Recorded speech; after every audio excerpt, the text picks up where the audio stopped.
ഇന്ത്യയുടെ സൈനിക കേന്ദ്രങ്ങളെയും നഗരങ്ങളെയും ലക്ഷ്യമിട്ട് പാകിസ്ഥാൻ അയച്ച മിസൈലുകളിൽ ഒരെണ്ണം പോലും നിലം തൊട്ടില്ല.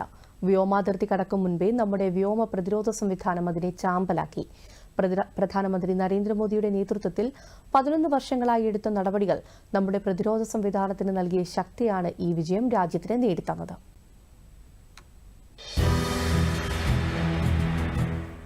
Integrated counter unmanned aerial system S-400 Sudarshan Chakra, Barak മിസൈലുകൾ, പിന്നെ ഇന്ത്യ തദ്ദേശീയമായി വികസിപ്പിച്ച ഭൂമിയിൽ നിന്നും വായുവിലേക്ക് തൊടുക്കുന്ന ആകാശ് മിസൈൽ.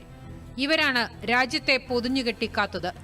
സർവനാശം സ്വപ്നം കണ്ട് പാഞ്ഞെത്തിയ പാക് മിസൈലുകളെയും ഡ്രോണുകളെയും ഈ ചുണക്കുട്ടികൾ ആകാശത്തിൽ വെച്ച് തന്നെ തീഗോളമാക്കി.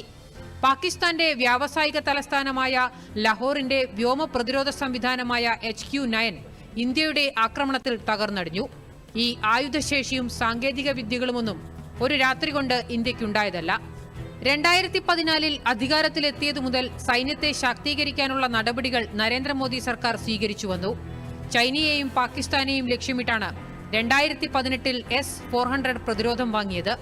ചെലവാക്കിയത് 35,000 കോടി രൂപ.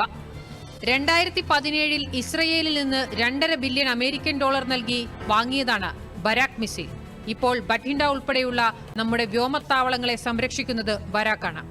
ഡ്രോണുകളെ തകർക്കുന്ന ജാമറുകൾ സ്ഥാപിച്ചത് 2024. പാക് ഭീകരകേന്ദ്രങ്ങൾ തകർക്കാൻ ഉപയോഗിച്ച ചാവേർ ഡ്രോണുകൾ വാങ്ങാൻ അനുമതി നൽകിയത് 2021. ലക്ഷ്യം മാത്രം കണ്ടെത്തി ചാമ്പലാക്കുന്ന ഈ ഡ്രോണുകളാണ് ഓപ്പറേഷൻ സിന്ദൂറിൽ ഉപയോഗിച്ചത്. കറാച്ചിയിലെയും ലാഹോറിലെയും വ്യോമ പ്രതിരോധ സംവിധാനം തകർത്ത ഹാരോപ്പ് ഡ്രോണുകൾ ഇസ്രയേലിൽ നിന്നും വാങ്ങി തദ്ദേശീയ മാറ്റങ്ങൾ വരുത്തിയതാണ്. റഫാൽ യുദ്ധവിമാനങ്ങൾ തൊടുത്ത സ്കാൽപ് ഹാമർ മിസൈലുകൾ രാജ്യത്തിന്റെ പ്രഹരശേഷി ലോകത്തിന് കാട്ടിക്കൊടുത്തു. ഒരു ശസ്ത്രക്രിയ ചെയ്യുന്ന കൃത്യതയിൽ ലക്ഷ്യത്തെ നശിപ്പിക്കുന്ന മിസൈലുകളാണ് ഹാമറും സ്കാൽപ്പും. സ്വന്തം വ്യോമാതിർത്തി സംരക്ഷിക്കൽ മാത്രമല്ല, ആകാശത്തെ ഭരിക്കുന്ന, ചോദ്യം ചെയ്യപ്പെടാത്ത രാജാക്കന്മാരാണ് ഇന്ത്യയുടെ വ്യോമസേന. ഇതാണ് ഓപ്പറേഷൻ സിന്ദൂർ ലോകത്തിന് കൊടുത്ത സന്ദേശം. News desk, Doordarshan news.